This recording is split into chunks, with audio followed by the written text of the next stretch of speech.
দেশের পরিবর্তন হচ্ছে না কেন? এত কিছু হয়ে যাওয়ার পরেও পুলিশ ভালো হচ্ছে না কেন? এত কিছু হয়ে যাওয়ার পরেও দেশের এমপি মন্ত্রীরা ভালো হচ্ছে না কেন? এত কিছু হয়ে যাওয়ার পরেও দেশের আইন শৃঙ্খলা, আইন আদালত ভালো হচ্ছে না কেন? আমাদের মনে একটা প্রশ্ন রয়ে যায়। তো আমি আপনাদের আজকে সেই প্রশ্নগুলোর উত্তর দিব। আমরা মনে করি পুলিশ অপরাধের সাথে জড়িত, পুলিশ সব অপরাধগুলো করে। হ্যাঁ, তাদের ভিতরে ভালো আছে, মন্দ আছে। তার থেকে বড় বিষয়, এই অপরাধটি শুধু পুলিশের সাথে সম্পৃক্ত নয়।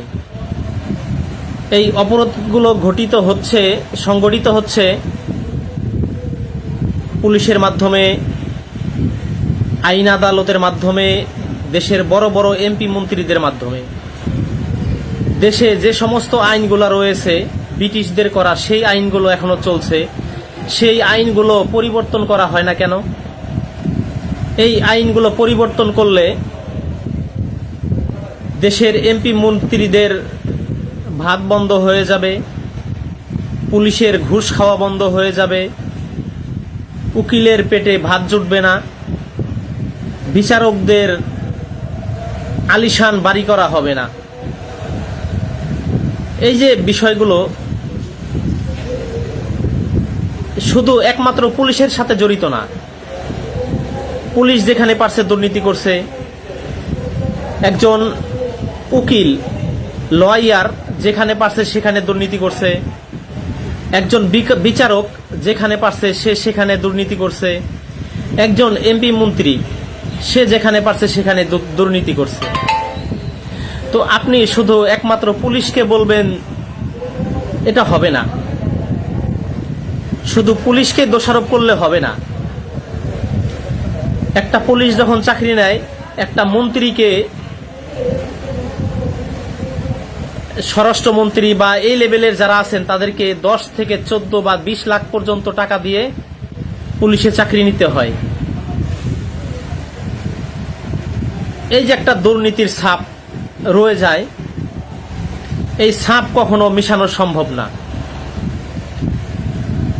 যে মানুষটা দুর্নীতি করে আসলো, চাকরি নিল, তার মনোবল এখনো ঠিক আছে যে আমি ঘুষ খাবো না। শেষ পর্যায়ে কি হলো? আমি যতটুকু জানি, যতটুকু তথ্য নিয়ে আলোচনা করি বা বিশ্লেষণ করি বা মানুষের কাছে তথ্য জানি, এক একটা থানায় এক একটা ওসিকে টিকে থাকার জন্য এসপি, ডিসি সহ উপরের সবাইকে তার মাসিকভাবে কিছু টাকা দিতে হয়, কোটি কোটি টাকা দিতে হয়। এই টাকাগুলো তারা তাদের এএসআই যারা আছে তাদের উপরে এই টাকাগুলো ওঠানোর দায়িত্ব দেন। তারা যেভাবেই পারুক তাদের উপর একটা কড়া নির্দেশ থাকে যে এত টাকা তোমাকে দিতেই হবে, না দিলে তাকে এই থানা থেকে ট্রান্সফার করে দিবে, অথবা তাকে এই বিভিন্ন তার নামে কমপ্লেইন চলে আসবে। এভাবে এই দুর্নীতিটা চলতেই থাকে। এই সমস্ত দুর্নীতির সমাপ্তি কোথায়? এই সমস্ত দুর্নীতির সমাপ্তি ওইখানেই, যখন এই দেশের মানুষ, আমরা শুধু কাগজে কলমে 92 বা 93% মুসলমান, কিন্তু প্রকৃতপক্ষে আমার মনে হয় 20% বা 15% নাই। আপনি যখন প্রকৃতপক্ষে 90% মুসলমান হবেন এই দেশে, সেদিন এই দুর্নীতিগুলো এমনি এমনি চলে যাবে। আমি তো জেনারেল শিক্ষিত একজন মানুষ, আলেমদের সাথে যতটুকু চলাফেরা তাবলিগের বদৌলতে, কোরআন ও হাদিসের যতটুকু আলোচনা শুনেছি, কোরআনে পাকে এমনও আয়াত আছে, হাদিস আছে, আল্লাহ পাক ইরশাদ করেন, জলে এবং স্থলে যা কিছু সংগঠিত হয় সবকিছু মানুষের দুই হাতের কামাই। জলে এবং স্থলে যা কিছু সংগঠিত হয়, আপদ বিপদ বালা মুসিবত ভালো কিছু হয়, সবকিছু মানুষের দুই হাতের কামাই। তো এই যে আমি আপনি নামাজ পড়তেছি না, হালাল হারাম বুঝতেছি না, এমনও মানুষ আছে। আমার তো মনে হয় আমাদের বর্তমান সমাজে 50 থেকে 60% মানুষ গোসলের যে ফরজ তিনটা, এই তিনটা ফরজ সে জানে না।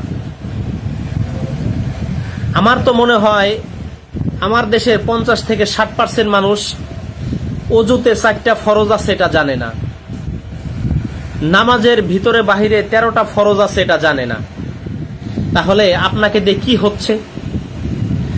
আপনি একটা প্রতিষ্ঠান দিছেন, আমি আমার যেমন প্রাকৃতিক ঔষধের দোকান আমার, আমি যদি এটা সম্পর্কে না জানি, না শিক্ষা নেই, আমার দ্বারা কখনো সঠিক কাজ হবে না, সব সময় ভুল কাজ হবে।